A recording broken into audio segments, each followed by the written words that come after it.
ಶ್ರೀ ಗುರುಭ್ಯೋ ನಮಃ. ಹರಿ ಓಂ. ತಮೋ ವಿದ್ಯಾ ವಿರಕ್ತ್ಯಾದಿ ಸದ್ಗುಣೌ ಗಾಕರಾನಹಂ ವಾದಿರಾಜಗುರುನ್ ವಂದೇ ಹಯಗ್ರೀಪದಾಶ್ರಯಾನ್.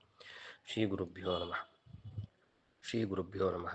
ಮುಂದೆ ವಾದಿರಾಜರು ಗುರುಸಾರ್ವಭೌಮರು 48ನೇ ಸ್ತೋತ್ರದಲ್ಲಿ ಶ್ರುತಂ ಮತಂ ಹೃದಿ ಧ್ಯಾತಂ ಹರಿಂ ಸಾಕ್ಷಾತ್ ಕುರು ಎಂಬ ಮಾತನ್ನು ಹೇಳ್ತಾರೆ. ಅಂದರೆ ಶ್ರವಣ, ಮನನ, ಧ್ಯಾನ ವಿಷಯನಾದ ಹರಿಯನ್ನ ಸಾಕ್ಷಾತ್ಕರಿಸು ಎಂದು. ಕೃಷ್ಣಾಮೃತ ಮಹಾರ್ಣವದಲ್ಲಿ ಒಂದು ಮಾತಿದೆ, ಅರ್ಚಿತ ಸಂಸ್ತೋಧ್ಯಾತ ಕೀರ್ತಿತ ಕಥಿತ ಶ್ರುತಃ ಯೋ ದದಾತ್ಯಮೃತತ್ವಂ ಹಿ ಸಮಾಂ ರಕ್ಷತು ಕೇಶವಃ ಎಂಬ ಮಾತು. ಶ್ರೀಹರಿಯು ಭಜಕರಿಗೆ ಮೋಕ್ಷರೂಪ ಫಲವನ್ನು ಕೊಡಬೇಕೆಂದಾದರೆ ಶ್ರೀಹರಿಯ ಅರ್ಚನೆ, ಸ್ಮರಣೆ, ಧ್ಯಾನ, ಕೀರ್ತನೆ, ಪುರಾಣ ಕಥನ, ಶ್ರವಣ ಇವುಗಳನ್ನು ನಾವು ನಿರಂತರ ಮಾಡಲೇಬೇಕು.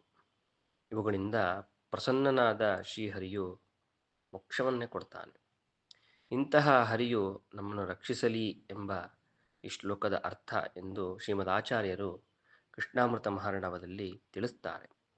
ಶ್ರೀಹರಿಯ ಸಾಕ್ಷಾತ್ಕಾರಕ್ಕೆ ಶ್ರವಣ, ಮನನ, ನಿಧಿಧ್ಯಾಸನಗಳೇ ಪ್ರಧಾನ ಅಂಗವೆಂದು, ಇದರಿಂದಲೇ ಹರಿಯನ್ನು ಸಾಕ್ಷಾತ್ಕರಿಸಿಕೋ ಎಂಬ ಮಾತನ್ನು ವಾದಿರಾಜರು ಇಲ್ಲಿ ಉಪದೇಶಿಸುತ್ತಾರೆ. ಈ ಕ್ರಮ ಸಾಧನೆಗಳಿಂದ ಹರಿಯನ್ನು ಒಲಿಸಿಕೊಂಡ ಮಹಾನುಭಾವರು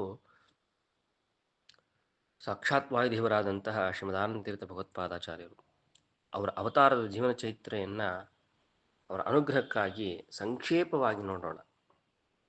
ಕರ್ನಾಟಕ ರಾಜ್ಯದ ಉಡುಪಿ ಜಿಲ್ಲೆಯ ಪಾಜಕ ಎಂಬ ಕ್ಷೇತ್ರದಲ್ಲಿ ಪುಟ್ಟಹಳ್ಳಿಯಲ್ಲಿ ಶ್ರೀಮದಾಚಾರ್ಯರು ಕ್ರಿಸ್ತಶಕ 1238ರಲ್ಲಿ ವಿಳಂಬಿ ಸಂವತ್ಸರ ಅಶ್ವಯುಜ ಶುದ್ಧ ವಿಜಯದಶಮಿ ಪರ್ವಕಾಲದಲ್ಲಿ ಅವತರಿಸ್ತಾರೆ. ಆಚಾರ್ಯರ ತೀರ್ಥರೂಪರು ನಡಿಲ್ಲಾಯ ಮನೆತನದವರು. ವಾಯುಪುರಾಣದ ಪ್ರಕಾರ ನಡಿಲ್ಲಾಯ ನಾರಾಯಣ ಭಟ್ಟರು ಹಿಂದೆ ಭರದ್ವಾಜ ಮುನಿಗಳಾಗಿದ್ದರು. ಮುಖ್ಯ ಪ್ರಾಣ ತನ್ನ ಮಗನಾಗಬೇಕೆಂದು ತಪಸ್ಸು ಮಾಡಿದ್ದರು. ಭಗವಂತನ ಆಜ್ಞೆಯಿಂದ ಮುಖ್ಯ ಪ್ರಾಣನು ಆ ವರವನ್ನು ನೀಡಿದ್ದ. ಅಂದೇ ತನ್ನ ನಿಜರೂಪವನ್ನು ಭರದ್ವಾಜರಲ್ಲಿ ಇಟ್ಟು ತನ್ಮೂಲಕ ಅವರ ಪತ್ನಿ ಗರ್ಭಪ್ರವೇಶ ಮಾಡಿದ. ಕಲಿಯುಗದಲ್ಲಿ ತಾಯಾದ ವೇದವತಿಯಲ್ಲಿ ಜನಿಸಿದಂತೆ ತೋರಿಸಿಕೊಂಡರು ವಾಯುದೇವರು. ಇವರಿಗೆ ಮದ್ದಿಗೆ ವಾಸುದೇವ ಎಂದು ನಾಮಕರಣ ಮಾಡಿದರು. 5ನೇ ವಯಸ್ಸಿನಲ್ಲಿಯೇ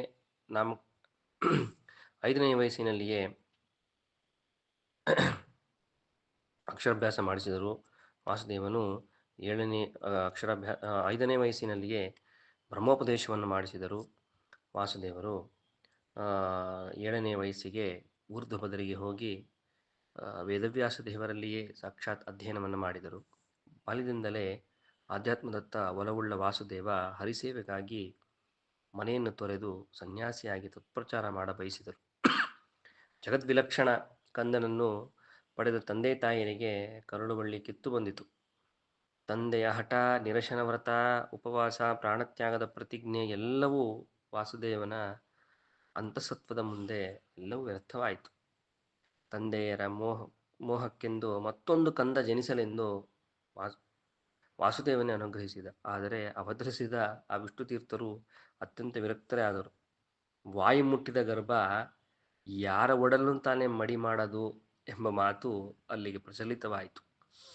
ಅಂತೂ ಸಕಲ ಸಜ್ಜನರ ಹಿತಕ್ಕೆಂದೇ ಧರೆಗಿಳಿದ ಮುಖ್ಯ ಪ್ರಾಣದೇವರು 11ರ ಹರೆಯದಲ್ಲಿ ಕ್ರಿಸ್ತಶಕ 1249 ಸೌಮ್ಯ ಸಂವತ್ಸರದಲ್ಲಿ ಉಡುಪಿಯ ಅಂದಿನ ಯತಿಗಳಾದ ಅಚ್ಯುತಪ್ರಜ್ಞರಲ್ಲಿ ಸನ್ಯಾಸ ದೀಕ್ಷೆಯನ್ನು ಪಡೆದು ಪೂರ್ಣಪ್ರಜ್ಞರೆಂದು ನಾಮಾಂಕಿತರಾದರು. ಸನ್ಯಾಸ ಸ್ವೀಕರಿಸಿ 40 ದಿವಸಗಳಲ್ಲಿಯೇ ದೇಶದ ವಿಖ್ಯಾತ ತರ್ಕ ವಿದ್ವಾಂಸರನ್ನು ವಾದದಲ್ಲಿ ಸೋಲಿಸಿ ದಿಗ್ವಿಜಯ ಸಾಧಿಸಿದರು.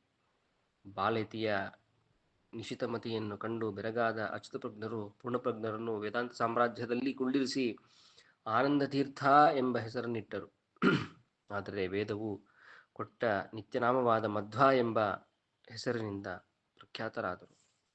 ಲೋಕದೃಷ್ಟಿಯಿಂದ 18 ವರ್ಷದಲ್ಲಿಯೇ ಆನಂದಶಯನ, ಕನ್ಯಾಕುಮಾರಿ, ಶ್ರೀರಂಗದಂತಹ ಪ್ರಮುಖ ಕ್ಷೇತ್ರಗಳನ್ನು ಸಂದರ್ಶಿಸಿ ಹೋದಲೆಲ್ಲ ತತ್ವವಾದ ಕಂಪನ್ನು ಹರಡಿಸಿದರು. ಉಡುಪಿಗೆ ಮರಳಿ ಭಕ್ತಿಗೆ ಸುಂದರವಾದ 2 ವ್ಯಾಖ್ಯಾನಗಳು, ಭಗವದ್ಗೀತೆಗೆ ಸುಂದರವಾದ ವ್ಯಾಖ್ಯಾನಗಳನ್ನು ರಚಿಸಿದರು. ಗಂಗೆಯಲ್ಲಿ ಮೀಯುವ ಮೂಲಕ ಗಂಗಾದೇವಿಯಲ್ಲಿ ಪವಿತ್ರೀಕರಿಸಿ ಬದ್ರಿನಾರಾಯಣನಿಗೆ ಗೀತಾಭಾಷ್ಯವನ್ನು ಸಮರ್ಪಿಸಿ ನಾರಾಯಣನ ಪ್ರಶಂಸೆಗೆ ಪಾತ್ರರಾದರು. ಆಂಧ್ರ ಪ್ರದೇಶ ಮತ್ತು ಉತ್ತರ ಪ್ರದೇಶದ ಉತ್ತಮ ವಿದ್ವಾಂಸರನ್ನು ತಮ್ಮ ಶಿಷ್ಯರನ್ನಾಗಿ ಸ್ವೀಕರಿಸಿ ಉಡುಪಿಗೆ ಬಂದು ವೇದೋಪನಿಷತ್ತುಗಳಿಗೆ ಭಾಷ್ಯ ರಚಿಸಿದರು. ಒಂದು ದಿನ ಪ್ರಾತಃ ಕಾಲದಲ್ಲಿ ಉಡುಪಿಯ ಪಶ್ಚಿಮ ತೀರಕ್ಕೆ ಸಾಗಿದರು. ಅಲ್ಲಿ ವಡಭಾಂಡೇಶ್ವರದಲ್ಲಿ ದೊರೆತ ಕೃಷ್ಣನನ್ನು ಮಂಗಳ ಗೀತೆಗಳಿಂದ ತಂದು ಪ್ರತಿಷ್ಠಾಪಿಸಿ ಪೂಜೆಗಾಗಿ ಅಷ್ಟಮಠ ಮತ್ತು ಅಷ್ಟಮಠಗಳಿಗೆ 8 ಸನ್ಯಾಸಿ ಶಿಷ್ಯರನ್ನು ನೇಮಿಸಿದರು. ಭಾರತ ಭಾಗವತಗಳ ಸಾರ ತಿಳಿಯಲು ಗ್ರಂಥಗಳನ್ನು ವಿದ್ವಾಂಸರಿಗೆ ರಚಿಸಿಕೊಟ್ಟರು. ಪಾಮರರು ಹಾಡುವಂಥ ಸ್ತೋತ್ರಾದಿಗಳನ್ನು ರಚಿಸಿದರು. ಹಳ್ಳಿಗರಿಗೂ ಅರ್ಥವಾಗುವಂತೆ ಕಥೆಗಳನ್ನು ತಿಳಿಸಿ ಬಯಲಾಟ ಕಲೆಗಳನ್ನು ಬೆಳಕಿಗೆ ತಂದರು. ಬೇರೆ ಬೇರೆ ಸನ್ಯಾಸಿ ಶಿಷ್ಯರಿಂದ ಬದ್ಧಮತವು ಪ್ರಚಾರಕ್ಕೆ ಬರುವಂತೆ ಮಾಡಿ ಹರಿದಾಸರ ಅವತಾರಕ್ಕೂ ಇವರೇ ಕಾರಣರಾದರು. 79 ವರ್ಷಗಳ ಅವಿರತವಾದ ತತ್ವವಾದ ಪರಂಪರೆಯಲ್ಲಿ ಮುಂದುವರೆಸಿ ಮುಂದಿನ ಹೊಣೆಯನ್ನು ಶಿಷ್ಯರ ಮೇಲಿಟ್ಟು ಕ್ರಿಸ್ತಶಕ 1317 ತಿಂಗಳ ಸಂವತ್ಸರ ಮಾಘಶುದ್ಧ ನವಮಿಯಂದು ಅವತಾರ ಸಮಾಪ್ತಿ ಮಾಡಿ ಉದ್ದೇಶದಿಂದ ಅದೃಶ್ಯರಾದರು. ಅನಂತೇಶ್ವರದಲ್ಲಿ ಐತರೇಯ ಪಾಠವನ್ನು ಮಾಡುತ್ತಿರುವಾಗ ಪುಷ್ಪವೃಷ್ಟಿಯಾಯಿತು. ಆಚಾರ್ಯರು ಅದೃಶ್ಯರಾಗಿದ್ದರು ಎಂದು ಇವತ್ತಿಗೂ ಐತಿಹ್ಯ.